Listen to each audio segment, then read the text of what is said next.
যদি 25 বছর পর 50 বছর পরেও আওয়ামী লীগের কোনো নাতি পুতি কেউ ফেরত আসে, আপনাদের বয়সে 101 বছর হলে আপনাকে মৃত্যুদণ্ড দেওয়া হবে। সুতরাং এই দুই পক্ষের মুক্তির পথ একটাই, সেটা হলো গণভোট। এই যে গণভোট আসছে, সেই গণভোটের মাধ্যমে আপনারা যদি জুলাই সনদে বাস্তবায়ন করেন এবং বাস্তবায়ন করে যদি আপনারা সংস্কার পরিষদ বানান এবং ঢোকেন, তাহলেই আপনাদের মুক্তি। আপনারা জানেন বঙ্গবন্ধু শেখ মুজিবুর রহমান হত্যার বিচার কবে হয়েছিল। আপনারা জানেন 71-এর মুক্তিযুদ্ধের অপরাধের জন্য বা মানবতা বিরোধী অপরাধ যারা করছে তাদের বিচার কবে হয়েছিল। তার মানে এটা তামাদি হয় না। আপনি কবে সংশোধন করে বাতিল করবেন সেটা পরের কথা, কিন্তু এখন পর্যন্ত যে আপনারা সংবিধান লঙ্ঘন করতেছেন, এই আইনের আওতায় আপনাদেরকে যে কোনো লোক পরবর্তীতে ক্ষমতায় এসে আপনাদেরকে ক্রিমিনাল অপরাধ হিসাবে দাঁড়া করতে পারবে। এটার মানে হচ্ছে যে আপনি সংবিধান মানছেন না। এখন সংবিধান না মেনে চলছেন কিভাবে? 2/3 মেজরিটি। প্রশ্ন হচ্ছে যে 2/3 মেজরিটি এমন একটা জিনিস, আপনারা কি দেশ গড়বেন না দল গড়বেন, এবং দল গড়ার পর কি ব্যক্তি গড়বেন কিনা, বিষয়টা হলো এইখানে। আমি একটা সিম্পল কথা বলি, ইতিমধ্যে আপনারা জেনেছেন যে বিএনপির যে 31 দফা, তার পয়লা দফায় ছিল সংবিধান সংস্কার কমিশন, অথচ পার্লামেন্টে দাঁড়িয়ে উনি বলছেন সংবিধান সংস্কার হয় না। উনি বলেছেন কি? উনি বলেছেন যে সংবিধান স্থগিত হয়, সংবিধান সংশোধন হয়, সংবিধান বাতিল হয়, কিন্তু সংস্কার হয় না। তো ওনার 31 দফার মধ্যে সংবিধান সংস্কার কমিশন, সংবিধান সংশোধন কমিশন ছিল না কেন? তার মানে সংস্কার হয়। আর যদি বলেন যে সংস্কার হয় না, তাহলে আপনি ওটা ভুল লিখেছেন এবং সেটা আপনি জানেন না। তারপরে যখন আপনি আসছেন নির্বাচন ইশতেহার দিয়েছেন, সেখানে 1 আর 2-তে সেখানেও বলা হয়েছে সংবিধান সংস্কার করবেন। তো আপনি সংবিধান সংস্কারের কথা তো আপনারাই বলেছেন, আর জুলাই সনদেও সংবিধান সংস্কারের কথা আসছে। তো সব জায়গায় তো সংবিধান সংস্কারের কথা আসছে। এইবার আসেন, আপনারা এটা মানছেন না। ইয়েস, আপনি না মানলে কিচ্ছু আসে যায় না, কারণ 2/3 মেজরিটি, এটাই বাংলাদেশ। আপনি একবার 2/3 মেজরিটি পাওয়ার মানে হচ্ছে আপনি সব আইনের ঊর্ধ্বে। কিন্তু একবার চক্ষু বন্ধ করে চিন্তা করেন, 80 বছর বয়স, 78 বছর বয়স, 85 বছর বয়স, রাষ্ট্র চালনা করতে করতে দিনের জীবন শেষ করে ফেলেছে, 40 বছর 50 বছর যাবৎ রাজনীতি করতেছে, কারাগারে কেন? জীবনের শেষ পর্যায়ে এত রাজনৈতিক অবদান আপনাদের, দেশ গড়লেন, সব কিছু গড়লেন, শুধুই দেশ গড়লেন, দেশের জন্য জীবন বিসর্জন দিয়েছেন, কারাগারে কেন? দেশের জন্য যারা জীবন দেয় বা দেশের জন্য যারা কাজ করে, হয় তারা শহীদ হয়ে যায়, আর নয় বেঁচে থেকে পান্তা ভাতার ওই মরিচ পেঁয়াজ দিয়া ভাত খায়। এর মাঝখানের যারা, তারা কিন্তু সবসময় বিলাসবহুল জীবন যাপন করেন। যাদের রাজনীতিতে কোনো অবদান নাই, যাদের আন্দোলনের অবদান নাই, যাদের কোথাও কোনো অবদান নাই।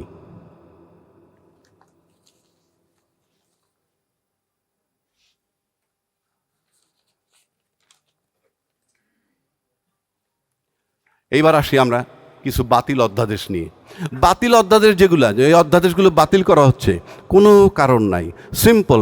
অধ্যাদেশগুলো বানানো হয়েছিল আবার যাতে হাসিনা তৈরি না হয়, আর যারা বাতিল করছেন তারা হাসিনা তৈরি করবেন, আপাতত তারা নিজেরাই হাসিনা হবেন।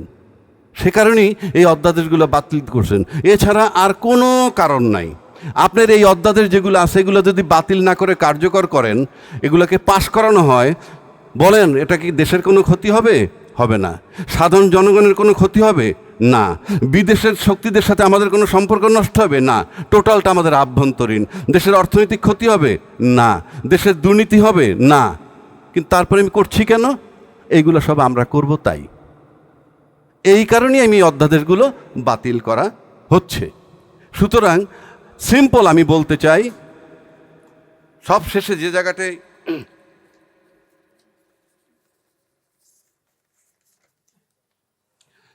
এই অধ্যাদেশের সাথে সম্পর্ক দুই পক্ষ বাঁচার, রাষ্ট্র পরে, আগে নিজে বাঁচবেন। আপনি যদি মুরগিকে প্রশ্ন করা হয়েছিল যে হে মুরগি বলতো তোর বেশি মায়া না তোর বাচ্চার জন্য বেশি মায়া, বললো আমার বাচ্চার জন্য খুব মায়া। তখন গরম তাওয়ার উপরে মুরগি এবং তার দুটো বাচ্চাকে ছেড়ে দেওয়া হইল। একটু পরে 2 পায়ের নিচে 2টা বাচ্চা নিয়ে মুরগি উপরে দাঁড়িয়ে থাকলো। অর্থাৎ নিজের চেয়ে কাউকে কেউ বেশি ভালোবাসে না। পৃথিবীতে আপনাকে বেশি কেউ ভালোবাসে না। প্রতিবেশী রাষ্ট্র বলেন, অন্য রাষ্ট্র বলেন, যে কোনো রাষ্ট্র বলেন, আগে তার যার যার দেশ, ব্যতিক্রম শুধু আমরা। আমরা শুধু আমাদের দেশ ভাবি না, আমরা আমাদের ব্যক্তিদেরকে ভাবি। এই ব্যক্তিদেরকে যখন ভাবি, আমি একজন সচিবকে প্রশ্ন করছিলাম, রিটায়ার্ড সচিব, তার বাসায় গিয়ে অনেক দিন আগে, যে আমি আপনার বাসায় ঢোকার সময় দেখলাম যে রাস্তাঘাটে তো ভাঙাচোরা, আপনি তো দীর্ঘদিন সরকারের দায়িত্বে ছিলেন, রাস্তাঘাট ভাঙাচোরা, স্ট্রিট ল্যাম্প নাই, কিন্তু আপনার ভিতরে তো রাজপ্রাসাদের মতো। তখন সে বলতেছে, সেটা তো আমরা বুঝতে পারবো না, যারা কাজ করেছে তারা। আমি কই না, ওই রাস্তার যে টাকা, স্ট্রিট ল্যাম্পের যে টাকা, সেই টাকা আপনার বাড়িতে, এই জন্য রাস্তার এই দুরবস্থা। সুতরাং আপনি যখন বেহেশতে থাকেন, দেশবাসী তখন দোজকে থাকে। আর আমি যখন আপনার প্রাসাদের ভিতরে ঢুকতে চাই, তখন ওই ভাঙা রাস্তা পার হয়ে আসি। এর মানে হচ্ছেই জান্নাতে প্রবেশ করার পথ সত্যিই বন্ধুর। তো বিষয়টা হলো এরকম, আপনি যদি দেশটাকে নষ্ট করেন, কেন বলছি কথাটা, বাংলাদেশের 53 বছর যাবৎ আমি না বললেও এরশাদ সাহেবের পরের থেকে দেখব যে বাংলাদেশটা দুই ভাগে বিভক্ত, আমলা এবং সাধারণ জনগণ। আর আমলার সাথে যোগ দেয় কারা? সাধারণ জনগণ, যাদেরকে নির্বাচন করে পার্লামেন্টে পাঠায়। তখন আমলা আর ওই সরকারের প্রতিনিধি একত্র হয়ে যায় তার আইল, আর দেশের বাকি জনগণ হইল তিন। দীর্ঘ 53 বছর বলেন আর 20 বছর বলেন, আমরা তাই দেখছি। যেখানে সরকার যাবেন জনগণের প্রতিনিধি হয়ে, সেখানে গিয়ে তারা আমলাদের সাথে আতাত করেন।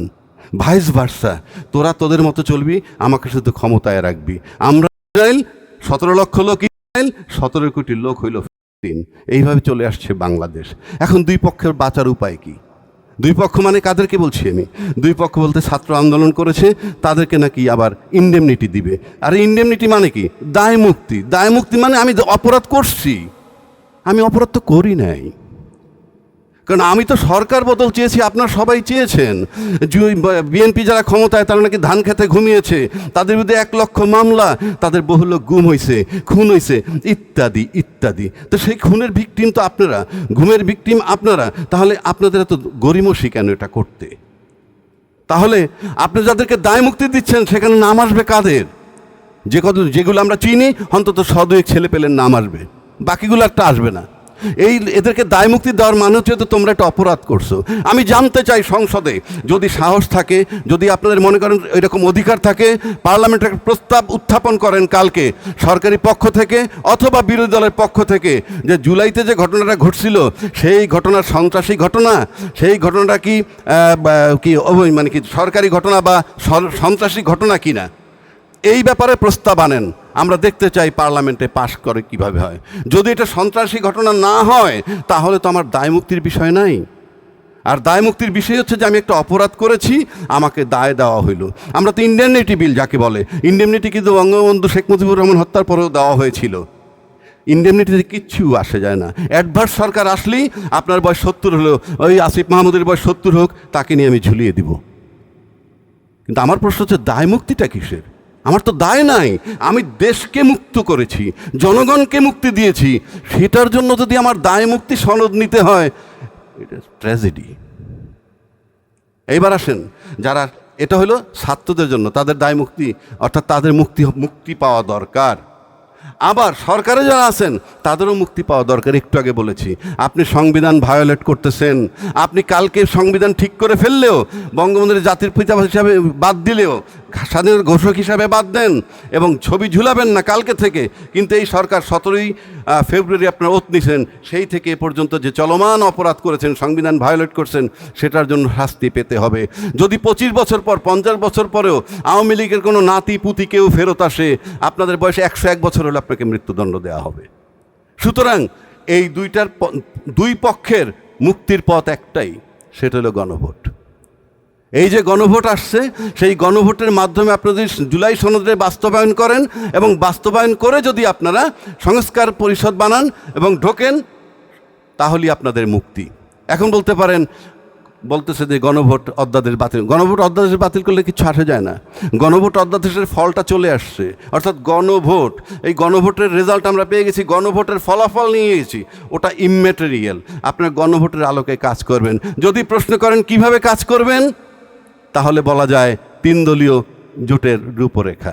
আপনারা ঐক্যমত্য হইলেই হয়ে যাবে, এটা জটিল কিছু না। আপনাদের যখন গায়ের জোরে এটা করতেছেন, একইভাবে আপনি এটা মেনে নেন, তাহলে আপনার সব পক্ষ মুক্তি